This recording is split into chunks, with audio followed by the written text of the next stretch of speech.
This man is an automobile salesman. He has worked very hard trying to close a particular deal, but he has a problem. This man is the problem. He is also the prospect. Problem prospects are the worst kind.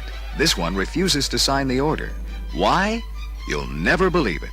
But listen anyhow. Mr. Klotzmeyer, what's wrong? You say you like the car, you like the color, and the upholstery, you even like the monthly payments. So, why? Why won't you sign the order? I'll tell you why. $3,000 worth of automobile you want me to buy, and I don't even get a ride in one. And I'm not about to sign any order until I get a demonstration ride and find out if I'm getting my money's worth. And that's that. There's a switch. Can you picture one of your prospects holding out for a road demonstration? Ridiculous, isn't it? Or is it? Maybe there's more to this than you might imagine. Now, while it's true that some car sales are made every day without giving the prospect a road demonstration, it is also true that sales are lost every day by salesmen who fail to give the prospect a demonstration ride. Here's what can happen in these cases. This man walking away from the salesman and out of the dealership is a prospective new car purchaser, or he wouldn't be here in the first place. When he came into the dealership a little while ago, he was greeted promptly and cordially by a salesman who lost no time in finding out what model car the prospect was interested in and moving him directly to that car. A presentation of the car followed, with the salesman doing a fine job of moving that car to the prospect. Obviously, he knew his product well, and he was enthusiastic about it.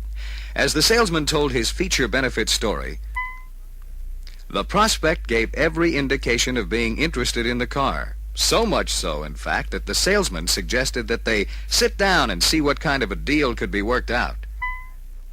That's when the prospect slipped off the hook by saying he really wasn't in the market right now, said he was just looking around. And that brings us back to where we first saw the man on his way out of the dealership. And it also brings up a question. Could a road demonstration have turned this prospect into a buyer? Well, that's hard to say. But one thing is fairly certain. A good selling demonstration might very well have helped the salesman move the prospect closer to a trading situation and the closing of a sale. Here's why. By getting the prospect out on the road and driving, the salesman could have given him the best possible idea of what it actually would be like to own the car. Out there on the road, the salesroom presentation statements would have come alive as the prospect experienced for himself what he'd been told about performance, riding comfort, and handling ease. And finally, the salesman could have given the prospect good reasons for getting rid of his old car, especially with the prospect driving a brand new model. All this could have helped the salesman in several ways. First, as a result of the demonstration, the prospect might have at least wanted to find out what kind of a deal the salesman was prepared to make, instead of walking out before an order could even be written up. Second, in the event the prospect had an overinflated idea of what his old car was worth, the demonstration could have helped the salesman justify the trade-in allowance. And third, it could have helped the salesman build a stronger sales story against a competitive car the prospect might either have owned or was considering buying. Yes, it's true. A good demonstration can help to sell the prospect on the product. But it's also true that some prospects have to be sold on taking a demonstration. However, there are several things we can do and say to get the prospect out on the road. For example, we can make frequent references to the demonstration during the feature presentation by saying such things as, Mr. Brown, the combination of this V8 engine and our 3-speed torque-flight transmission gives you the greatest performance team on the road. Wait till we go for a ride. You'll see what I mean. Or we might say, I could tell you a lot more about Torsionaire Ride, Mr. Brown, but you'll see for yourself how really comfortable it is when we go out for a ride. Referring to the demonstration as though it were already agreed to conditions the prospect's mind to expect a road demonstration and to agree to take one. So, after the feature presentation has been made, and while the trade-in is being appraised, it's an ideal time and perfectly natural for the salesman to say something like, It'll take our appraiser a little time to check your car, Mr. Brown. While we're waiting, let's take a ride in mine. Very often, that's all it takes to get the prospect into your demonstrator. However, if he should balk at the idea of taking a demonstration, here are 2 ways you might change his mind. The first one is to point at his shoes and ask, Mr. Brown, before you bought those shoes, I'll bet you tried them on first to see how they fit, didn't you? Well, that's all I'm asking you to do. Just take a little time to see how the car fits, you might say. Or you might say, we are going to ride in your car, Mr. Brown, so we can give you top dollar for it. Don't you think you ought to ride in this new car so I can show you the quality and value you'll be getting? Assuming the prospect agrees to go along, let's take a minute now to check the major points of a good selling demonstration. Naturally, your demonstrator has to be in perfect mechanical condition if you hope to impress the prospect with its ride, performance, and handling ease. Equally important, the car should be clean, inside and out. Make the most of your time behind the wheel by being a skillful driver. This brings out the best in the car and relaxes the prospect so he'll listen to your demonstration story instead of worrying about your driving. As for a demonstration route, know the roads and streets in your locality where you can demonstrate the greatest number of features, especially those in which you have discovered the prospect is most interested, and then fit the demonstration to the prospect. For example, if he's a bug on power and acceleration, get him out on a section of highway where he can safely get a good idea of the performance your car offers. If riding comfort is important, drive on a real rough street or stretch of road. Let your prospect see for himself how torsionaire ride smooths out the bumps. Or if it's roadability and handling ease he's after, include a road with plenty of curves if possible, and let him discover that your car has everything he's looking for. Now, just as it's important to fit your demonstration to the prospect, so is it important to fit your conversation to the feature being demonstrated. Now, this can be done very effectively by following a rather simple technique. Here it is. First, tell him what you're going to show him. Then explain why as you show him. And finally, reinforce what you've just shown him and get his agreement that it is a desirable feature. Now, here's how you might handle part of the torsionaire story. Tell him what you're going to show him like this. Now, Mr. Brown, when we hit that rough section of road up ahead, notice how torsionaire suspension levels out the bumps. Then explain why as you show him by saying, see, no bounce, no jounce. That's because with torsion bar springs in front, leaf springs in the back, plus Oriflow shock absorbers, you have a combination that soaks up bumps and keeps the car level.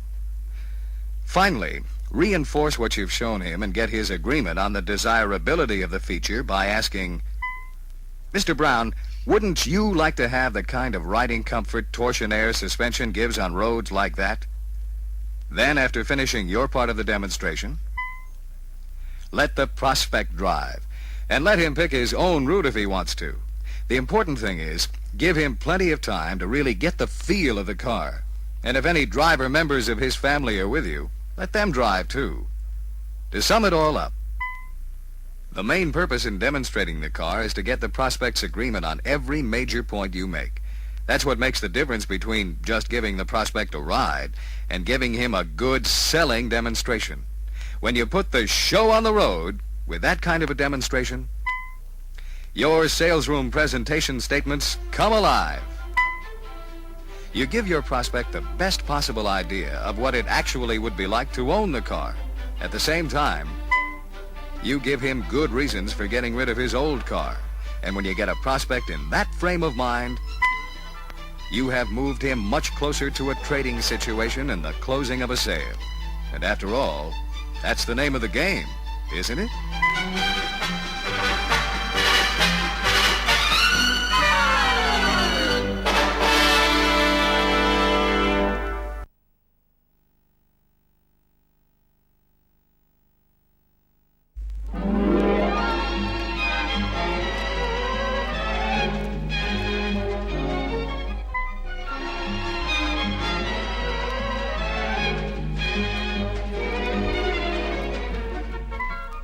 Anyone care to guess what we're looking at here?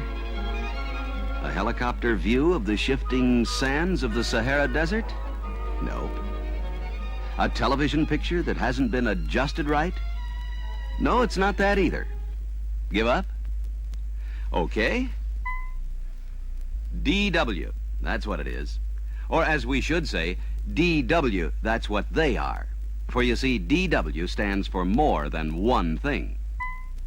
DW stands for decision wrinkles, and they can be found at any time, any day, anywhere, and on anybody. But there's one place we don't particularly care to see them. And that's when they're deeply furrowed in the brow of a prospective new car buyer as he ponders the deal we've offered him. Of course, there are ways to smooth out those wrinkles, but before we get into that, let's backtrack a bit. For most of us and our prospects, decision wrinkles develop early in life, like maybe with that first big decision on how to get the most candy for our money. From then on, the wrinkles grow bigger and deeper along with the decisions we have to make. Deciding, for instance, on what kind of a power mower to buy, which suit of clothes looks best, which house to buy, and 101 other things. But without much doubt, the one factor that helped to erase our decision wrinkles every time was assurance. The assurance we needed that what we were about to do was best for us. And thinking back, wouldn't you agree that most of the time the assurance came from what someone told us? Frequently, that's how it is with a man buying a car. He wants a car. He's financially able to buy a car, and eventually he will buy a car. But whether he buys from us or from someone else may depend on one thing: giving him assurance that he is in the right place to buy the right car at the right price from the right salesman.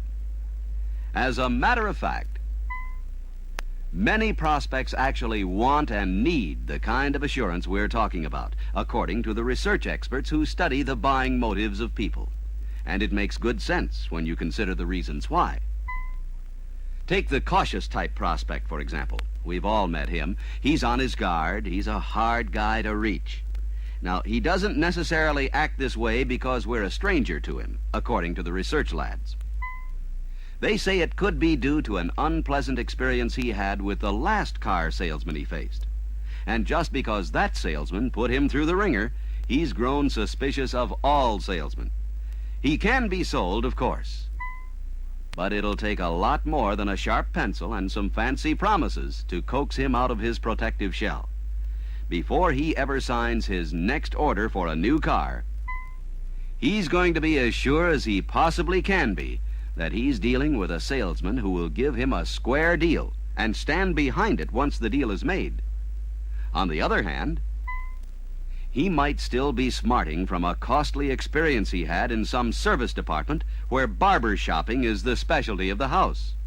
And who knows? Maybe the last car he bought turned out to be a real dog. However, past experiences are not the sole cause of decision wrinkles, say the experts. In a great many cases, the average prospect does not know as much as he would have us think he knows about cars, trade-in values, prices, or financing. That alone gives him reason enough to be afraid he'll make the wrong decision. But regardless of the basic cause for his decision wrinkles, we can help to smooth them out by giving him what we said before: the assurance that he is in the right place to buy the right car at the right price from the right salesman. Okay, how do we go about it? Where do we start? Like most everything else, it starts right up here in the skull department. We first have to make up our minds that we want to sell assurance because it can help us sell more cars. The rest of it is doing the things we know so well but sometimes forget. Take the simple act of greeting the prospect, for example. If he's left cooling his heels too long without any sign of recognition, it could be a tough job to assure him of anything. But a pleasant greeting and a prompt one gives him the initial assurance that at least he's in friendly surroundings with a salesman who obviously wants to help him. With this kind of a start, we listen more than we talk for the next few minutes. We don't crowd him or put on the pressure.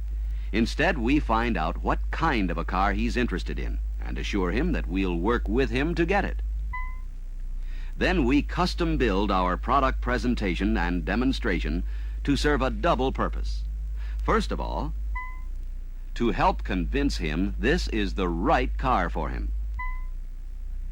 And secondly, to help convince him that we are the right salesman to buy it from, because we sound like we know what we're talking about. This helps create a feeling that he can believe what we tell him, and this we'd better do. Because our man can collect a head full of question marks in a hurry if we can't keep the facts straight or don't have ready answers to questions about our own product. And we don't hesitate to use the data book rather than make a wild guess. Neither do we hesitate for a minute to use our 550 warranty to assure our prospect that this is the right car for him. We can point out that not only does this exclusive warranty give him protection against costly repair bills for a long time, it's also the best assurance we can give him of the quality and dependability that's built into the product, and a factor that can add considerably to its resale value. To further convince him that he's in the right place to buy, we can add a tour of the service department and show him why he can expect top quality work when he needs it. Of course, to many people today, service means more than putting a car back on its wheels. So we point out whatever we may offer in the way of free pickup and delivery, courtesy car service, or low-cost rental cars, that will assure him of convenient transportation any time his car is in for service. In addition to that, we can bolster our assurance story still another way by telling the prospect why it's our policy to stand behind the product and see to it that he's satisfied at all times. We can lay it right on the line, something like this. Naturally, Mr. Jones, I'd like to have you buy this car, and I'd like to have you buy your next car from me, too. But that won't happen unless you're completely satisfied with this car and with us. Isn't that right? To support this pledge of satisfaction, many salesmen show the prospect testimonial letters from some of their satisfied owners. The letters, in most cases, are written at the request of the salesman, but the effect on the prospect is very favorable. Other salesmen have a city map with colored pins marking the homes of their owners. They show it to the prospect on the chance that he lives near one, may even know him. Even if he doesn't, the prospect is apt to be impressed by the number of cars the salesman has sold. Even writing up the order can be an assurance builder, providing we work it out with the prospect. This way takes the mystery out and gives him additional evidence that we're working with him and that he can expect a square deal. This also makes it somewhat easier to sell him on whatever we're allowing him on his old car. But here again, we have to assure him that our allowance is fair. So instead of putting it on a take-it-or-leave-it basis, we take him out to the used car lot and show him what similar models are selling for. We cover the reconditioning costs. We show him the going price for cars like his in the classified section of the paper. Now, does all this mean that our prospect is going to grab a pen and sign that order without a struggle? Not by a long shot.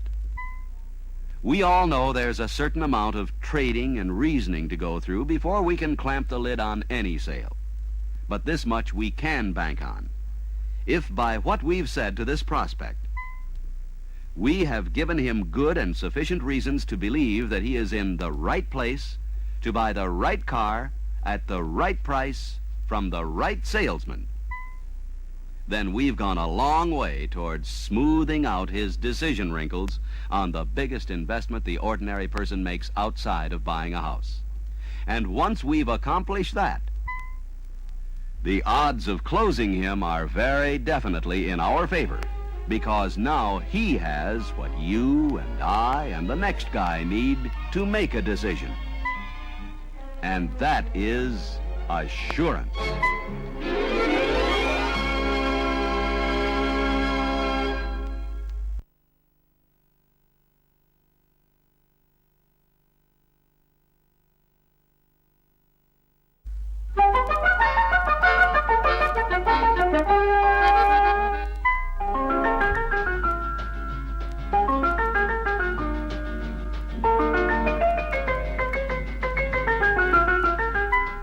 Anyone who deals with the public as we do is bound to run into all types of people. Some are easier to deal with than others, but to be successful, we must take them all in stride.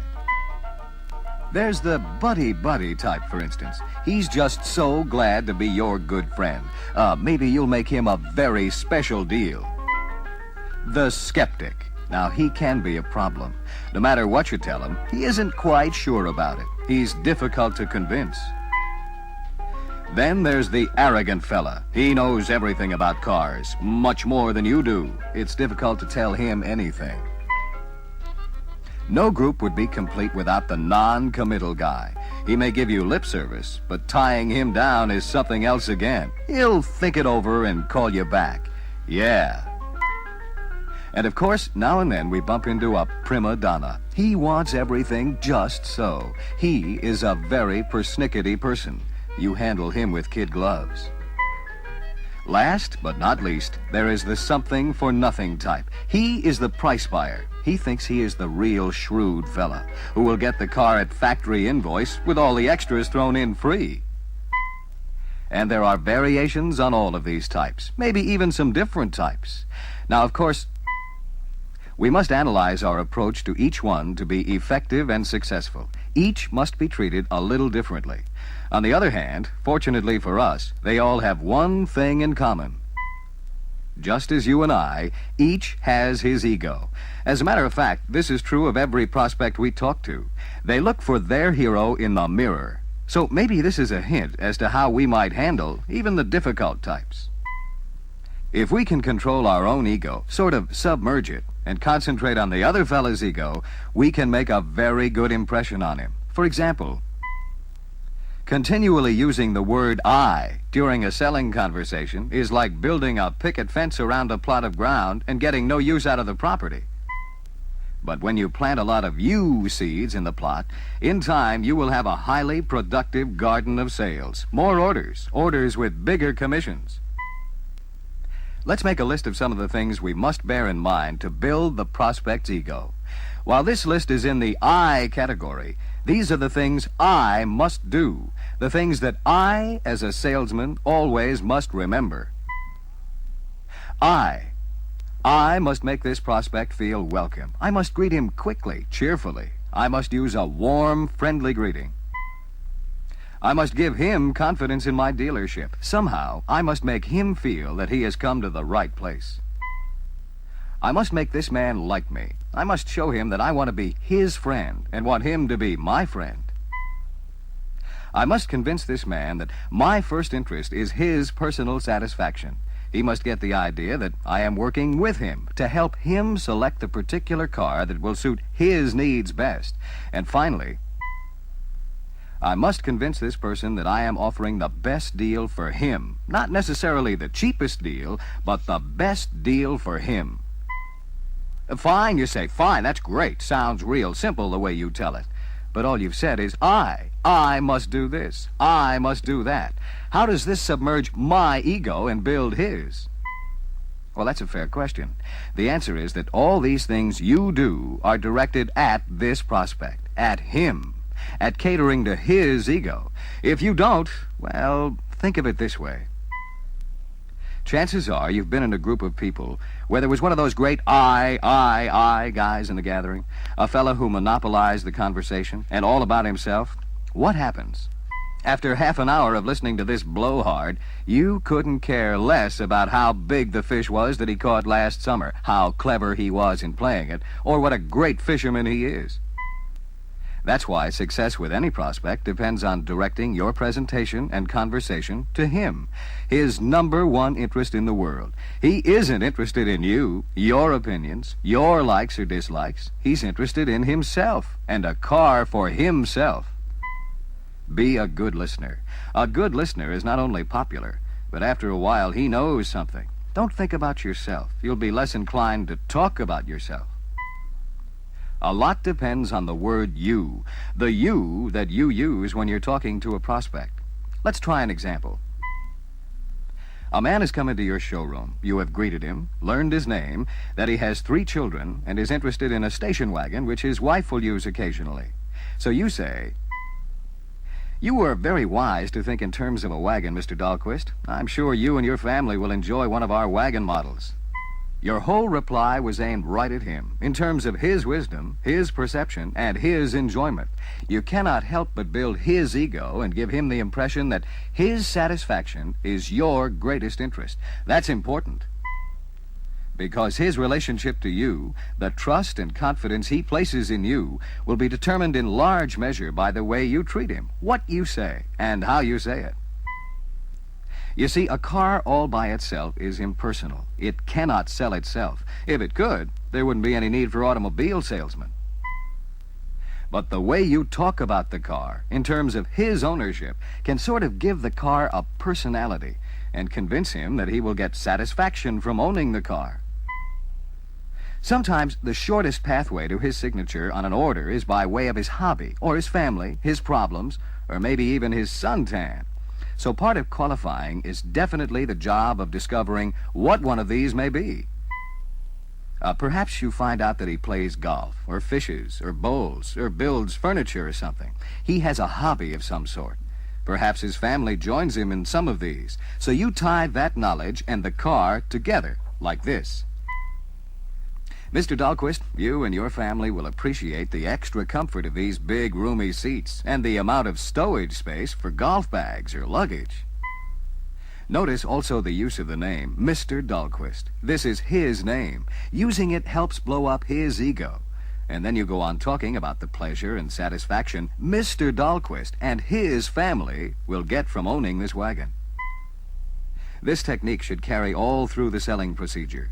Every selling step impress the you on your prospect. For instance, during the presentation, you might say, Mr. Dahlquist, this front seat can be custom positioned to fit your particular preference of seat position, height, and back angle. Of course, you will still have the regular forward and back adjustment. Or you might mention, notice the large, easily accessible glove compartment. When you take a trip, there's plenty of room for your maps or your sunglasses or a package of Kleenex. Again, notice how everything that's said is aimed at what this car will offer the you in our story, the prospect. Now, on the demonstration ride, you might say, Mr. Dahlquist, now it's your turn to drive. After all, you are the only one who can tell how much you like this car. Why don't you take a route you were familiar with, so you can make a valid comparison with your present car? Notice how easily you can handle this car. It must feel natural to you.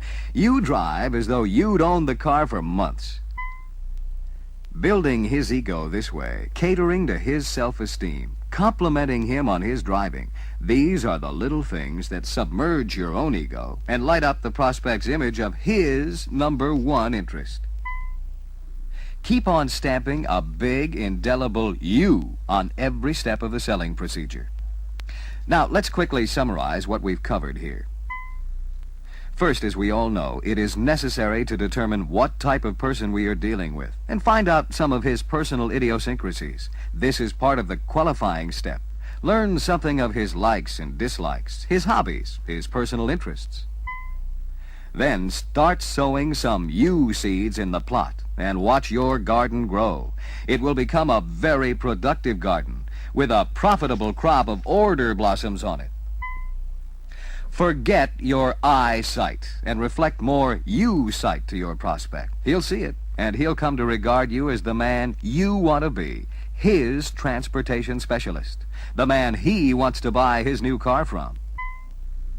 When you have practiced and mastered this technique, you will find that you have a large clientele who look to you for their automobile needs. They'll become repeat buyers, and they'll be good for referral leads. And that can only add up to one thing: more money in your pocket for more of the things you want. And that's the point of the whole business, isn't it?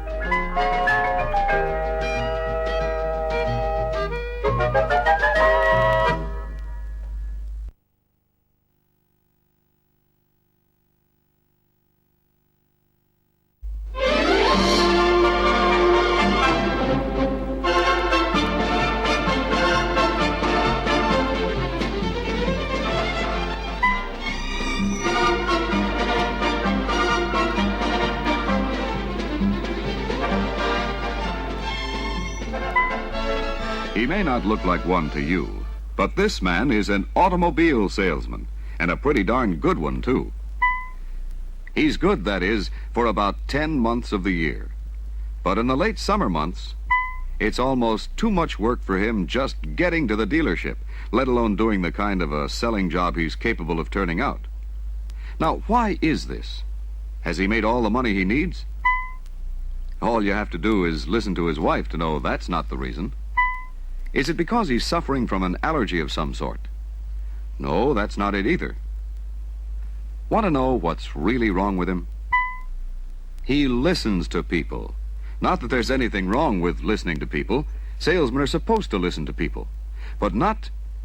Well, take a look. This little sawed-off jerk is the one to whom our salesman friend listens every summer about this time. Now let me clue you on the initials on this character's hat, and you'll begin to get the picture. SSS stands for Summer S. Slump. Quite a fitting name for the likes of this half-pint harbinger of doom, wouldn't you say? And what about the middle initial S? That's for selling. So now you have the whole handle. Summer Selling Slump. The worst hazard to a salesman's earnings since the income tax was invented. To get an idea of how this crepe-hanging midget operates, let's go back to the first day Summer S. Slump appeared on the scene. Perched there on the salesman's shoulder, he started off his line of propaganda by saying this. Look, friend, don't you think it's about time you slowed down a little and took things easy? I mean, after all, you've had a good year. You're entitled to a rest. Besides, from here on, it's not going to be any snap selling these present models. Why? Because they've been on the market since last fall. That's why. There's nothing new about them anymore. So who's going to be interested in cars that have been around that long? I'll tell you who. Those end-of-the-season bargain hunters, that's who. And you can't hardly make coffee money off those babies, you know. Besides, in another month or so, it'll be new car announcement time all over again, with all the excitement and plenty of people around, and then you'll have something really new to talk about. So why not take it easy for a while, Yes, it's a sad day indeed when any automobile salesman falls for such a misguided sense of reasoning. However, in spite of the fact that there naturally is no such character as Mr. Summer S. Slump, there are, unfortunately, some salesmen who seem to subscribe to his feeble-minded sales philosophy. And while they put in a full day at the dealership, something big and valuable has gone out of their selling. They've lost their enthusiasm. They've become disenchanted with the product. They're missing out on deals they'd normally be able to close, and losing money as a result. In other words, they are trapped in a personal summer selling slump of their own creation. Oddly enough, what it takes for them to get out of the trap would have kept them out in the first place.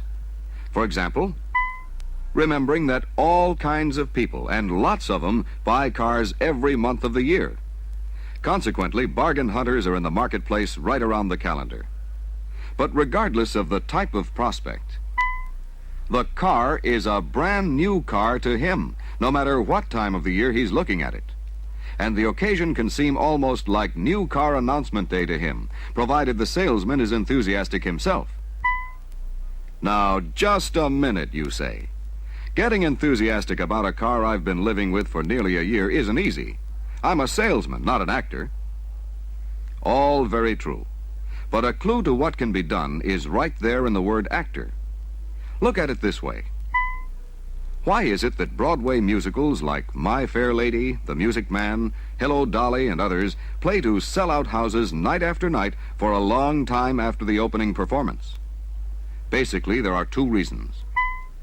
First, the storyline is right. The music is right, and so are the lyrics. In other words, the product, as you might call it, is one of quality. And number two, the cast is right. The group of talented salesmen whose job it is to sell the show to the audience. And one thing that sets them apart as the star performers they are is a professional consistency which results in true enthusiasm for their parts, no matter how many times they play them. And if anyone thinks that kind of consistency is easy to maintain, Consider the fact that for 6 nights and 2 matinees a week, month after month, for sometimes a year or more, that cast has to deliver the same lines, sing the same songs, and do the same dance routines. And while it all may be old stuff to the cast, they know how to make the audience feel that it's all brand new, that it's opening night all over again. What's more, they are able to maintain their sparkle and enthusiasm night after night, knowing full well that most people in the audience have probably read reviews of the show in newspapers and magazines and have heard the hit tunes on records and television. Begins to sound a bit like our business, doesn't it? We face a similar challenge because our product, like the musical show, remains the same throughout the year. Same quality features, same benefits. Month after month, we talk about the same things. Even our prospect is somewhat like the theater goer. He has read about our car in newspapers and magazines. He's heard all about it on radio and television. He knows a lot about our car before we ever meet him. But even so, when he walks into the dealership, he is just as interested in that car as a theater goer is in a musical show he already knows something about. But whether or not his initial interest can be increased to the point of closing a deal depends largely on our ability to demonstrate sincere enthusiasm for the product. While this isn't always the easiest thing to do with time running out on a current model, it's well worth the effort, and here's why. Even late in a model year, the average prospect possesses a certain degree of enthusiasm himself, a natural enthusiasm about the thought of owning a new car. At least he usually starts out feeling that way. But if he happens to come face to face with a salesman who has obviously listened too long to that Summer S. Slump character we met earlier, well, the obvious just has to happen. He walks out.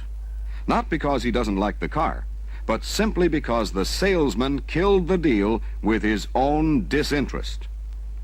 Now, on the other hand, put the same prospect in the hands of a salesman who knows he can increase any prospect's enthusiasm for the car by adding a generous portion of his own, and you have a salesman who's on his way to a closing situation.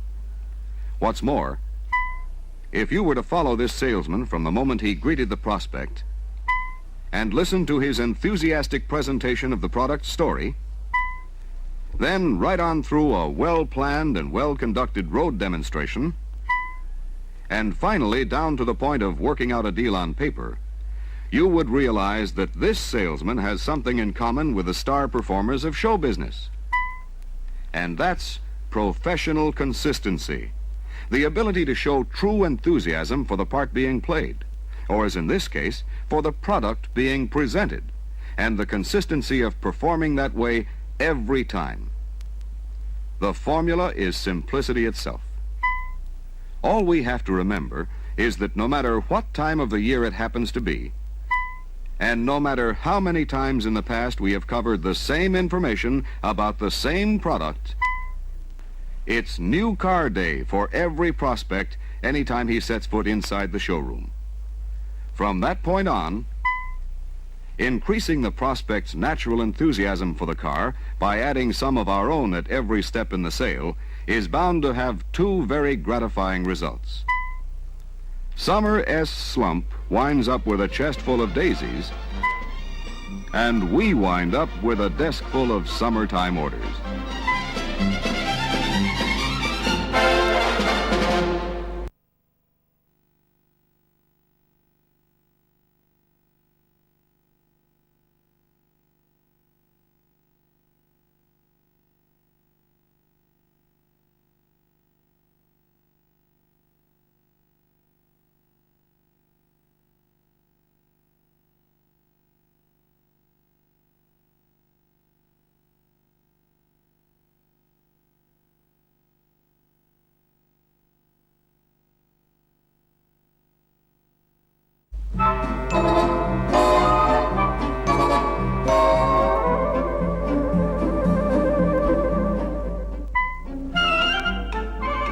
These are the keys to a brand new automobile. To the man who has purchased the car, these keys symbolize a sizable investment of money and at the same time, a certain pride of ownership. To the salesman who sold the car, these keys represent an investment of time and personal effort, plus, of course, the commission he earned on the deal. But these keys are symbolic of something else, too. And that's the extra business that can be developed from prospect leads furnished by the new owner, plus repeat sales to him in the future. Yet today, many salesmen are doing little or nothing about this opportunity to make more money. Why is this?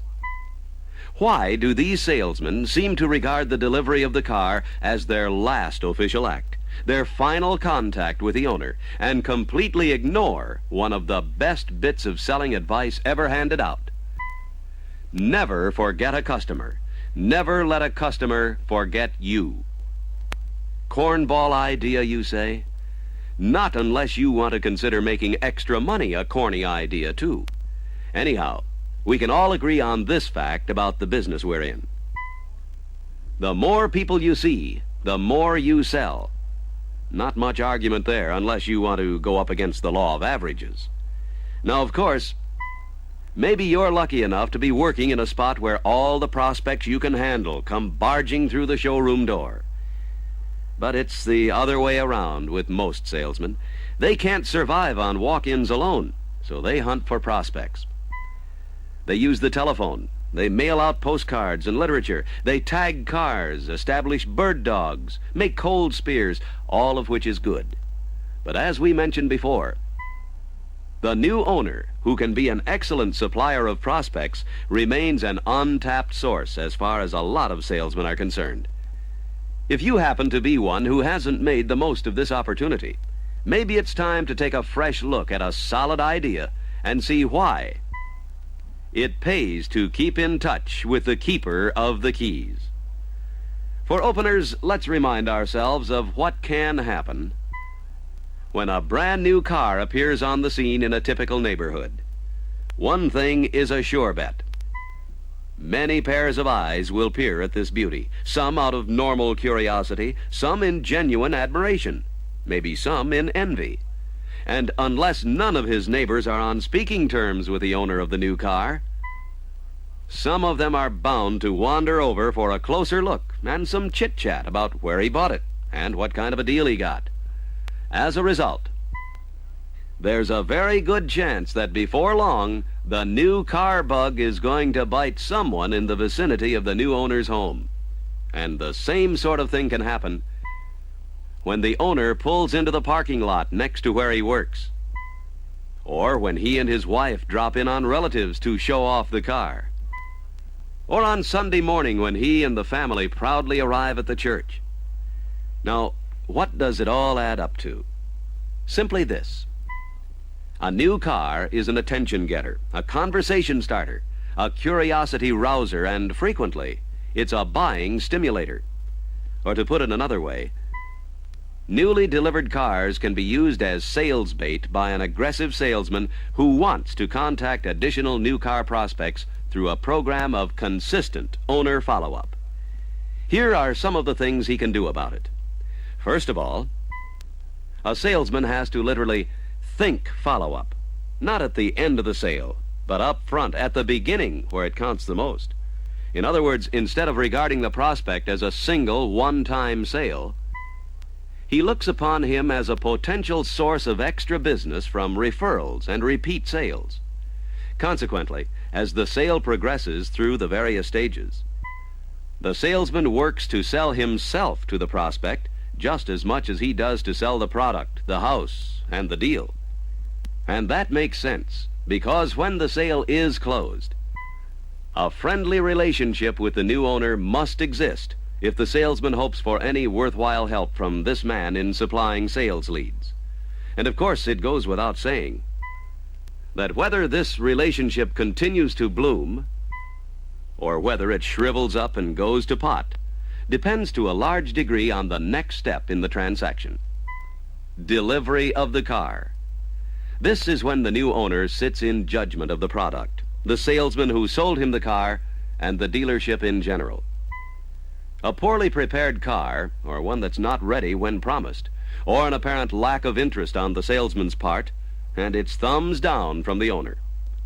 On the other hand, with a car that's right and ready on time and a salesman who makes it a pleasant experience for the new owner, you have a thumbs-up combination that can pave the way to extra business. In fact, a salesman can start after that extra business on delivery day if he has a mind to do it. Here's one way of doing it. Just before he drives off, compliment the owner on the model and color he selected. Tell him a car like his will surely attract a lot of attention, especially around the neighborhood. Then remind the owner of the exceptionally fine deal you were able to work out for him, and ask a small favor in return.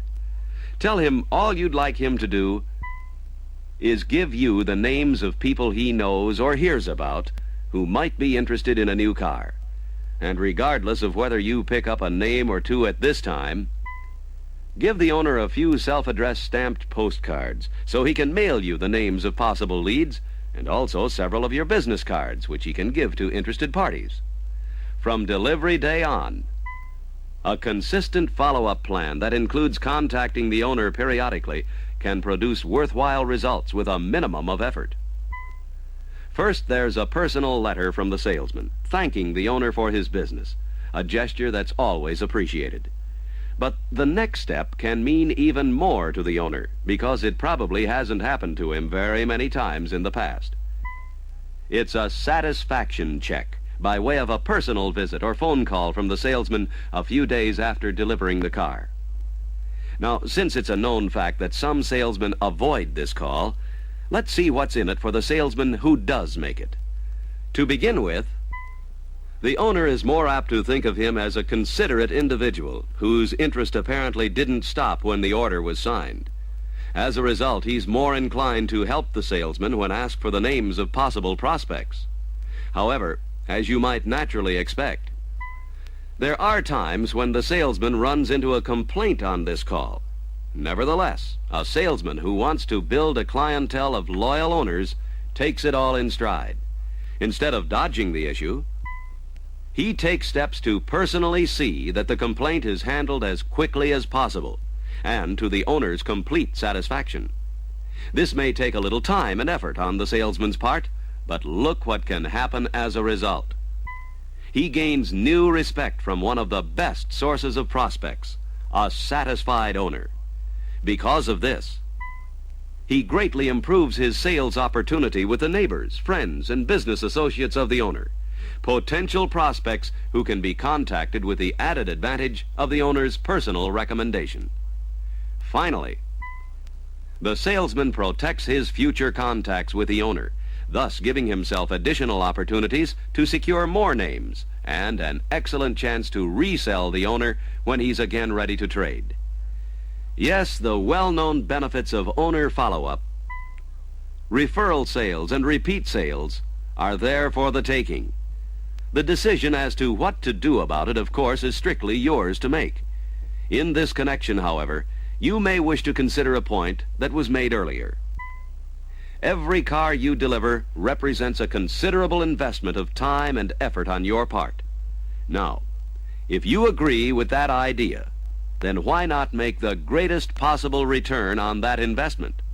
In other words, instead of settling for just the commissions you make, minus the follow-up, and getting only a partial return on your personal investment, use those newly delivered cars as sales bait and enjoy a far more profitable return.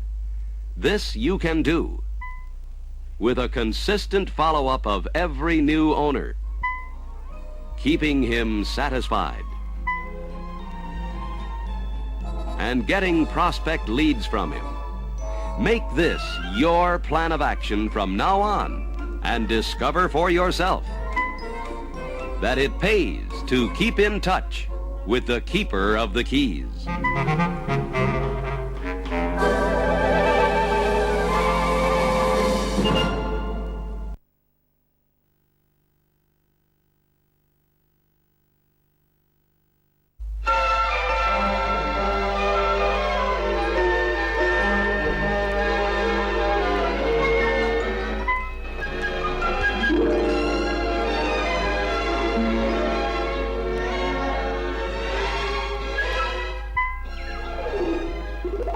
Today, we live in the computer age, an age in which much of what happens is either controlled or predicted by fantastically complex electronic devices.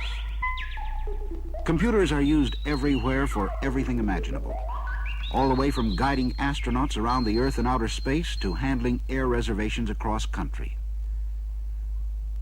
But as far as the retail automobile business is concerned, the computer has yet to be built where all we have to do is punch holes in a card and automatically program the successful closing of a sale. So until such a gadget comes along, the retail salesman will have to continue as the only closing machine the business has ever had. Since that's the way it is, let's take a closer look at closing and ask a question that's as old as the business itself. Why are some salesmen better than others when it comes to closing the sale? To which the obvious answer is, they know more about how to close. But that's little help to the salesman who wants to raise his closing average. So let's dig a little deeper with a few more questions. How about experience? Isn't that a factor in making one man a better closer than another? It's possible, yes. However, there have been new salesmen just starting out who've shown remarkable closing ability. How about hard work? Isn't that also part of the answer? Sure thing. And yet you probably have known plenty of poor closers who seem to be working just as hard as the more successful salesmen. So that brings up another thought. What about closing techniques? Very definitely a factor. However, a knowledge of what the various closing methods are is not enough. An understanding of people and what makes them tick is also needed before a salesman can hope to cash in on his closing technique know-how. With this in mind, there's a related question worth thinking about. How about the salesman's frame of mind? Could this have an effect on his closing ability? Let's consider that for a minute. First of all, a person's frame of mind is usually reflected in how he looks, how he acts, what he says, and how he says it. We've all enough experience to know how that works out. Take a person in a pleasant frame of mind. He looks, acts, and sounds pleasant. Being around him and working with him is a pleasant experience. But let the same guy get out of the wrong side of the bed some morning, and he becomes the spitting image of his nasty frame of mind. And as such, he's not about to win any popularity contest.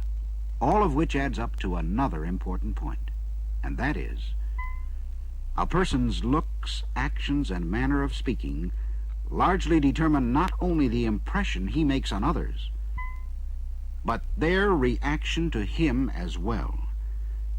Now, when you apply these fundamental facts to the business of selling automobiles, there doesn't seem to be much doubt that a salesman's frame of mind can have a lot to do with his ability to close a sale, especially in view of the double action aspect. Now, here's what we mean. Not only does the salesman's frame of mind help to determine what the prospect's reactions will be, but in turn, the prospect's reactions, as shown by his looks, actions, and words, reveal his frame of mind, which in turn indicates if he is ready to close. So much for the psychological angle. How about the practical side? In other words, what's involved in this idea that closing is a frame of mind? There are many considerations involving both the prospect and the salesman. Let's take the prospect first. To begin with, as we all know, prospects come in a wide variety of sizes, shapes, and ages, with different wants and needs, different likes and dislikes, different levels of intelligence, environment, and income. What's more, the variety is just as wide when it comes to the frame of mind these prospects are in when they enter a dealership showroom. No two of them are exactly alike. Some prospects, of course, are more knowledgeable about cars than others. In their minds, they know what they want, they have a good idea of costs, and they know they can afford it. They're also in the minority. Other prospects are in an apprehensive frame of mind. They're not too sure of the model or equipment they should buy, or whether to buy now or later. They're frequently uncertain as to where they should buy and from whom to buy. In the minds of others, there can be confusion or misunderstanding about car prices, allowances, and financing. Now, in the face of all this, what kind of a frame of mind does it take on the salesman's part to move more prospects toward the close? The answer is basically what every salesman knows, but sometimes forgets in the rush of everyday business. For one thing, it's a frame of mind where every showroom contact is regarded as a prospective buyer and receives the complete and positive sales treatment he deserves. And while that might not sound like a sparkling new idea to you, shopping surveys have been made which indicate that some salesmen apparently never heard of it, and the proof is in their lukewarm, indifferent treatment of customers. When it's the other way around, however, every prospect gets wall-to-wall red carpet treatment because the salesman assumes that he wants, needs, and will buy a new car, or he wouldn't have come into the showroom in the first place. Also, with a salesman in this frame of mind, closing the sale actually starts with the initial contact and continues until either the order is signed or the prospect is otherwise taken out of the market. Thinking of the close in this manner, the salesman avoids the mental hurdle some salesmen create for themselves by thinking of the close as something separate from the rest of the sale. Instead of that, he considers everything he says and does along the way, from initial contact through qualifying, presenting, and demonstrating, as prime movers toward the final close. And in this regard, there's no better way to create a feeling of confidence in the prospect's mind that he's dealing with the right salesman than by showing a genuine interest in his wants and needs. Now, while that's far from being an original thought, it's surprising how many salesmen get so wrapped up in their sales pitch and pushing for the order that the prospect has little chance to deliberate and express his reactions. As a result, the prospect will usually make a break for it and get away from the high pressure. On the other hand, with a salesman who takes the time to find out something about the prospect, his family, the kind of driving they do, who uses the car, and so on, it's a different story. In this frame of mind, he helps the prospect buy the right car. And that's the softest kind of hard sell a salesman can use. Because the truth of the matter is, most people would rather be helped than sold. And it goes without saying that all the time the salesman is helping the prospect to buy, he helps his own cause as he makes little sales, gets agreement on features and benefits, and stays alert for reactions from the prospect that indicate a readiness to talk deal. Or by using trial closes to take the prospect's closing temperature in the event he doesn't commit himself. Now, by no stretch of the imagination are we implying by anything said so far that all a salesman has to do is check his frame of mind and he'll automatically close more deals. There's far more to closing than that. And that's why many of the effective closing techniques used by successful salesmen will be covered in future films. However, this much can be said for a salesman's frame of mind. Whatever it is, it will be reflected in his looks, actions, and manner of speaking. This will not only determine the impression he makes on the prospect, but the prospect's reaction to him as well. And when you figure it isn't exactly easy to close a prospect who's inherited a negative reaction, maybe this frame of mind angle is a pretty fair idea at that.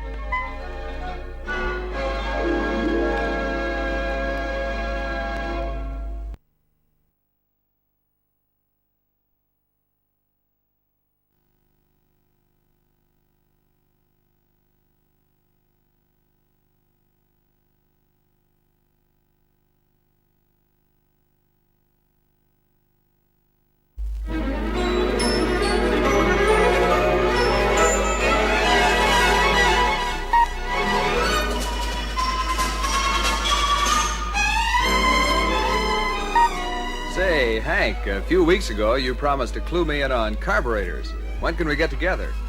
Well, Tom, if you don't mind mixing a little bit of gasoline with your calories, we can start right now. And here comes Tech to give me a hand. Greetings, men. Looks like I'm just in time for lunch. What's on the menu today? Liverwurst and gasoline, Tech. Tom here's interested in learning all there is to know about carburation. And I figured he could digest the information along with his lunch. Want to help me feed him? Why not? I hope you have a big appetite for information, Tom. There's a lot to know about carburetors. Why don't you start the feeding, Hank, and I'll just stand by with the goodies. Sounds good, Tech.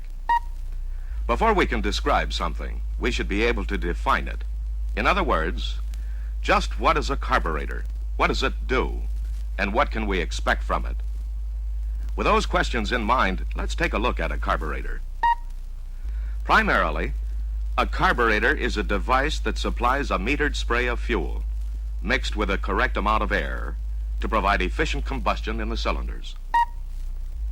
If an engine were meant to run at one speed with a constant load and under the same conditions of temperature and humidity, it would be a simple matter to supply just the right amount of fuel and air. For instance, two simple tubes with flow control valves could be used to introduce fuel and air into the carburetor. Once the valves were adjusted to provide the desired speed, no other changes would be necessary. Because an automotive engine is subject to so many different demands, the carburetor must have great flexibility. The engine needs a richer mixture for idling and heavy loads, and a lean mixture for economy at normal cruising and light loads. The variation in the amount and ratio of the fuel-air mixture required to satisfy the many demands of the engine is taken care of automatically by the carburetor. For today, we'll just talk about the basic systems involved in getting the right amounts and mixtures of fuel and air to the cylinders. We'll save the specific points about the carburetors in current use for another day. The first stage of a carburetor is a temporary storage unit called the float bowl. The float system maintains a precise level of fuel to supply the needs of the various operating circuits. The fuel pump pushes gasoline to the carburetor at a constant specific pressure, regardless of engine speed. The point of entry at the carburetor is the needle valve assembly in the float bowl. The needle valve is open as long as the fuel in the bowl is below the correct level. The float, riding on the low fuel level, allows pump pressure to open the needle valve, so the flow from the pump can enter the bowl. The needle valve closes as the rising fuel level carries the float upward, pushing the needle against its seat. At the proper level, the inlet is sealed and the flow is stopped. Thus, a continuous supply of fuel is available for the various systems. Now that you've established the fuel supply, Hank, let me make something clear. First of all, we know that fluids flow through a passage only if the pressure at one part of the passage is lower than at some other part.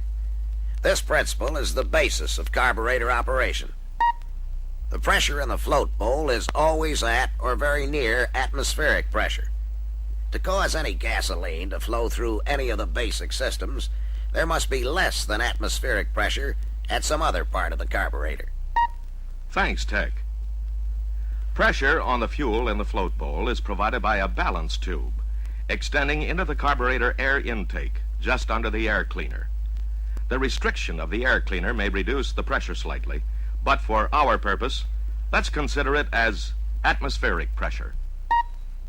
Three basic systems, idle, low speed, and high speed, provide the fundamental requirements for carburetor operation. There are other supporting systems, but these three are the basics. We'll cover the idle system first. The fuel flow passage for the idle system begins at the main metering jet. From the main jet, the idle passage rises above the level of the fuel in the float bowl and then goes back down to the idle port. There's a restriction in the idle tube to meter the amount of fuel available for engine idling. This restriction is in addition to the one in the main metering jet. There's one thing Tom better understand before we go much farther, Hank. The descriptions and illustrations of all the carburetor systems shown in this film are typical of any carburetor. There are many different designs and many methods of doing the same jobs, but the principles and the results are the same. Right, Tech. The flow of fuel through the idle passage is caused by a difference in pressure between the idle discharge port and the float bowl. Since the idle port is below the throttle valve, manifold vacuum creates the low pressure area to make the fuel flow. Let me clear up another point here. For all practical purposes, vacuum and low pressure mean exactly the same thing. Vacuum is just another word for a pressure that's lower than atmospheric pressure. It'll be much simpler if we call the low pressure below the throttle valve manifold vacuum, and the pressure drop caused by airflow through the carburetor just plain low pressure. I can see that all right, Tech. And I can see how the fuel flows through the idle system. But where is it mixed with air? Oh, patience, Tom. I have a feeling that's the next thing on Hank's mind. It sure is, Tech. One or more calibrated air bleed holes at the top of the idle passage introduce air into the fuel stream. The air, like the fuel, is forced into the passage by a pressure differential. Additional air is supplied to the idle passage through the transfer port, just above the idle port. At idle, this transfer port is subject to about the same pressure as the float bowl, since both the balance tube and the transfer port are above the throttle valve. Because pressure at the transfer port is higher than pressure at the idle port, air is forced into the transfer port to mix with the fuel in the idle passage. We'll cover another function of the transfer port in just a minute. Just how does the idle mixture screw affect the mixture? The idle mixture screw is a kind of metering needle valve located in the idle port. The position of the screw determines how much of the idle port area will be exposed to manifold vacuum.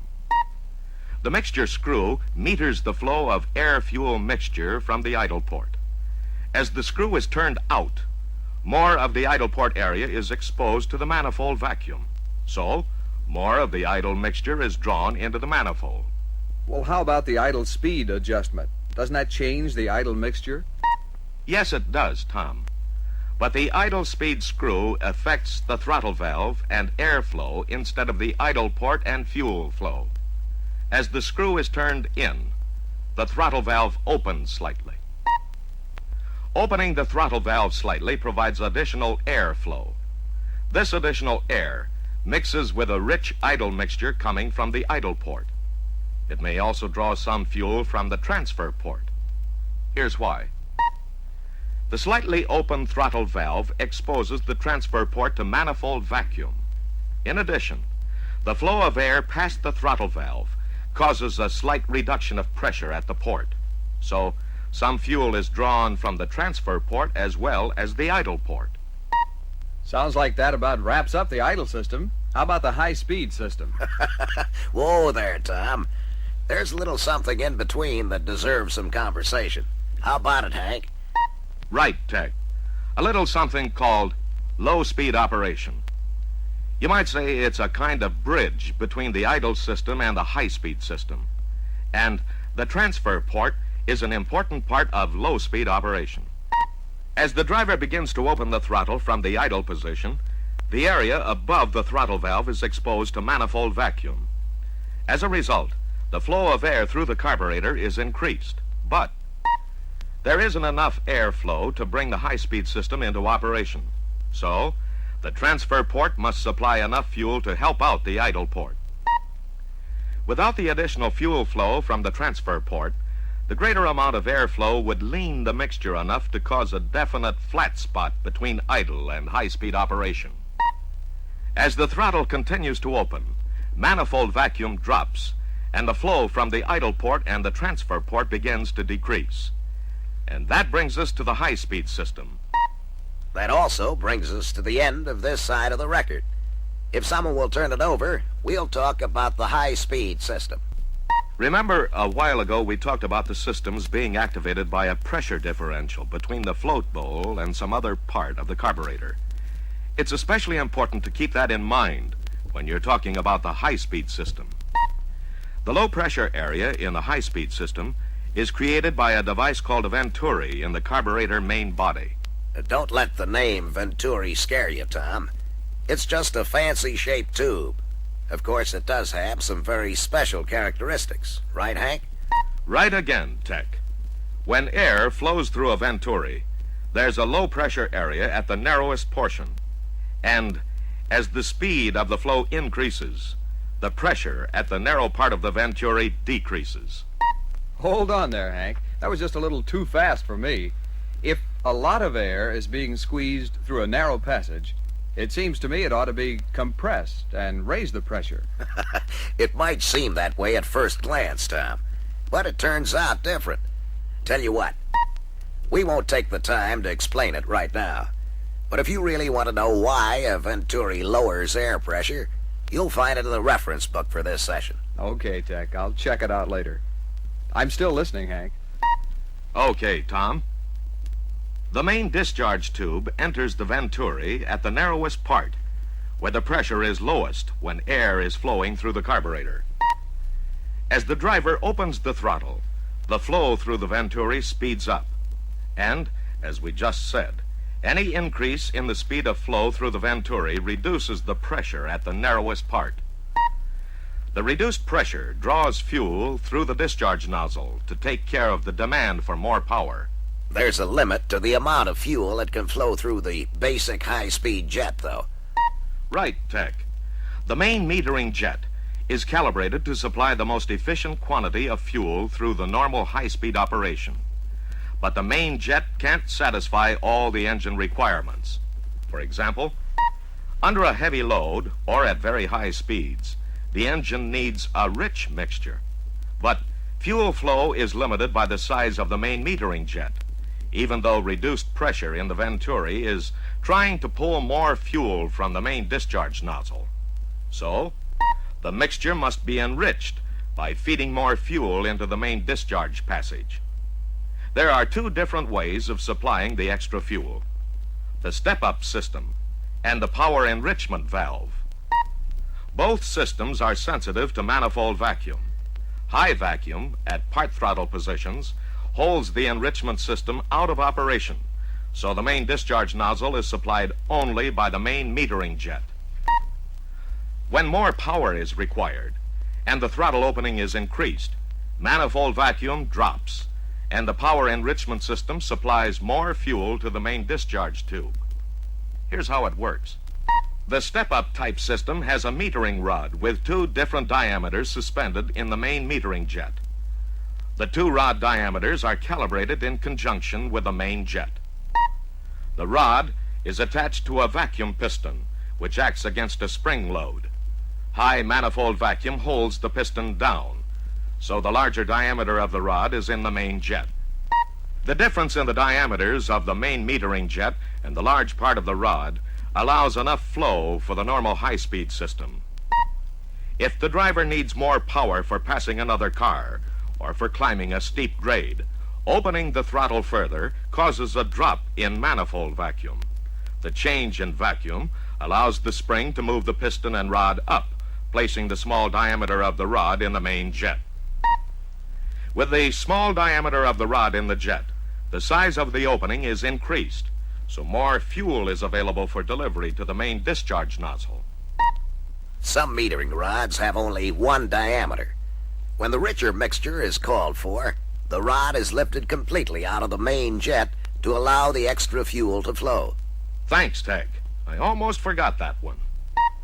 In carburetors with a power enrichment valve, the extra fuel for the rich mixture is added to the high-speed passage through a bypass passage.